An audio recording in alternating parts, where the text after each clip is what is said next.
ආයිබෝන් යාළුවනේ ආතල් කිචන් එකෙන් අද මම ඔයාලට කියලා දෙන්නේ තේ වෙලාවට තවත් ගොඩක් රසවත් කෑමක් ලීසියෙන් හදාගන්න කොහොමද කියලා. ඇත්තටම යාළුවනේ මේක ගොඩක් රසයි වගේම අඩු කාලෙකින් අපිට හදාගන්නත් පුළුවන්.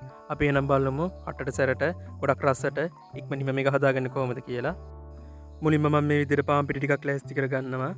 ඊට අමතරව මිරිස් කුඩු ටිකක්, ගම් මිරිස් කුඩු, කහ කුඩු සහ ලුණු කුඩු ලෑස්ති කරගන්නවා. අවශ්‍ය ද්‍රව්‍ය සහ ප්‍රමාණයන් වීඩියෝ පල්ලෙන් දාලා තියෙනවා. එතනින් අරගන්න. ඒ ඔක්කොම ටික ලෑස්ති කරගත්තන් පස්සේ මම මේ විදිහට අපේ පාන් පිටියකට මිරිස් කුඩු එකතු කරගන්නවා. ඊට අමතරව කහ කුඩු, ලුණු කුඩු, ගම් මිරිස් කුඩු සහ පොල් තෙල් ටිකක් එකතු කරගන්නවා. ඔයාලා ගාව බටර් තියෙනවා නම් බටර් දාගන්න. මේ ටික එකතු කරගත්තන් පස්සේ අපි වතුර නොදා හොඳින් කලවම් කරගන්න ඕනේ මේ විදිහට. කැමති නම් පුළුවන් තරම් පොඩියට කපාගත්ත කරපිංච ටිකකුත් එකතු කරගන්න. වතුර නොදා මේක හොඳින් කලවම් කරගත්තන් පස්සේ අපි මේකට ටික ටික වතුර එකතු කරගන්න ඕන. වතුර එකතු කරගන්නකොට පරිස්සමෙන් එකතු කරගන්න යාළුවනේ. අපි මේ ඩෝ එක ටිකක් ඝනකමට තමයි හදාගන්නේ. වතුර අඩුවෙන් දාලා පිටි එක ඝනකමට අනාගත්තන් පස්සේ අපිට මේක තුනී කරගන්න ගොඩක් ලේසි. ඒ නිසා මම දීලා තියෙන ප්‍රමාණයන්ගෙම මේ අමුද්‍රව්‍ය ටික අරගන්න. දැන් ඔයාලට පේනවා මගේ සිනිදු සුසිනිදු අතින් මේක හොඳට අනාගෙන තියෙනවා. මේ ගානට ඔයාලත් හොඳට අනාගන්න.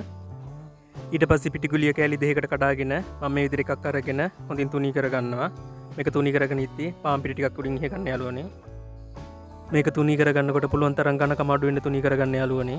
සාමාන්‍ය පපඩමක් වගේ වෙනකන් හොඳින් තුනී කරගන්න. මේක තුනී වෙන තරමට බයිට් එකේ ක්‍රිස්පි ගතිය ගොඩක් වැඩි වෙනවා. ඊට පස්සේ මේ විදිහට මම මේකේ කොන් ටික කපලා අයින් කරගන්නවා.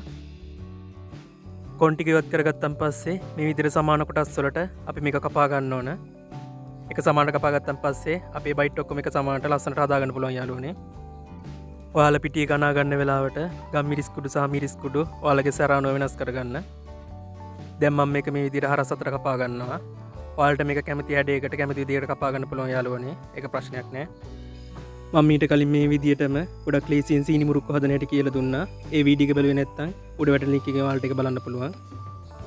ඔයාලත් මේ වගේ ලස්සන හැඩයකට මේ ටික කපා ගන්න. කපාගෙන ඉවරනම් පස්සේ මම මේ ටික මේ විදිහට බෙද ගන්නවා.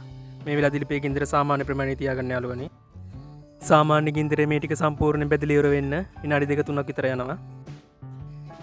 මේ ඔක්කොම ටික තෙල් එකට දාගෙන ඉවරනම් පස්සේ මේ විදිහට හොඳින් කලවම් කරගන්න. ඇලෙන්න දෙන්න එපා.